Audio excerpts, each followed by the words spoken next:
caught me. I was just getting ready to take a bite of my low-carb pizza.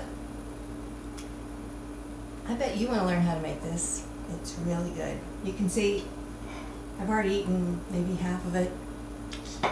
But it's low carb, so no problem there. Today actually we are going to make quesadillas out of a low carb crust. But you can make pizza and you can make roll-ups. Lots of things you can do with these. Almost like a crepe. Now, first thing you're going to do is you're going to take 2 eggs,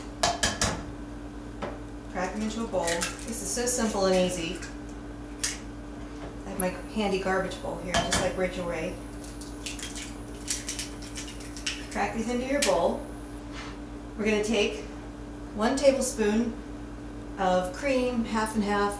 Right now I have evaporated low-fat milk. That'll be about maybe 1 tablespoon. I'm going to eyeball it, and that's about maybe 1.5 carbs. We're going to take 1/2 of a teaspoon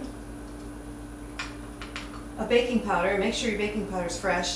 Sometimes my baking powder sits in the cupboard for a year, and then when I go to use it, it's no longer viable. So make sure it's good.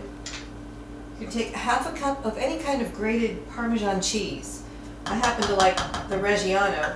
I just grated some earlier. And save your rinds because you'll be able to make soups out of these. Really good soups, lots of flavor. We're going to take a little bit of sea salt, just a pinch. About a tablespoon of some kind of good organic expeller pressed oil. And 2 tablespoons of Carb Quick. Carb Quick, you know, is that baking mix. 1/3 of a cup equals 2 net carbs. So here I used about 2 tablespoons. That'll be about maybe 1.5 net carbs. Okay, I think that's about it. All you do is whisk this together. And I'm going to use a fork. And you don't want to mix this very much. You don't even have to get the lumps out. So just mix it together. Just like so.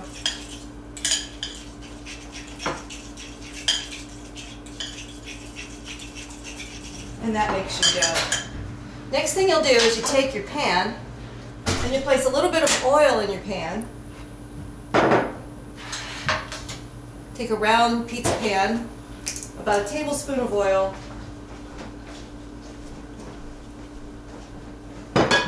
and I'll take a brush and I'm going to brush this around.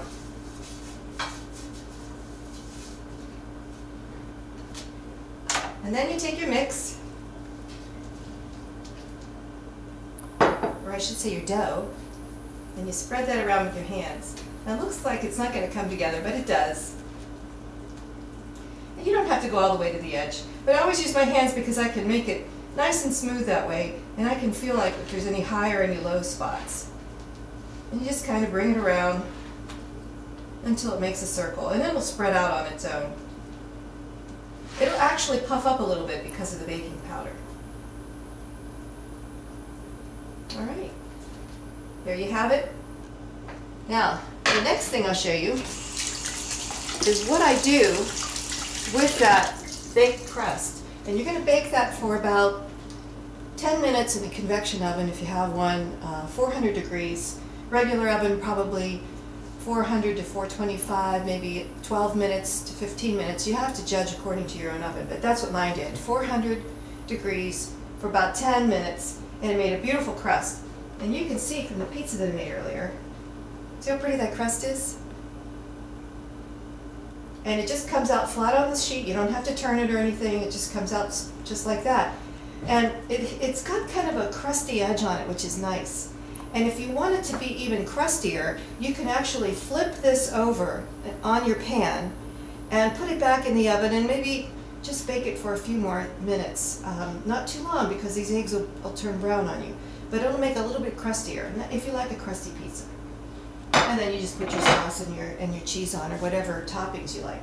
But if you want to make a quesadillas, you cut them into wedges like this, and you can put your cheese on, and I have some ham, And I don't need to show you how to make a quesadilla, so I'm sure you know how to do that. But these are just ideas for what to do with your wonderful low-carb pizza shell. When you make a quesadillas, of course, you put your filling in, your cheese, your ham, and then you fry these in a little bit of butter and turn them.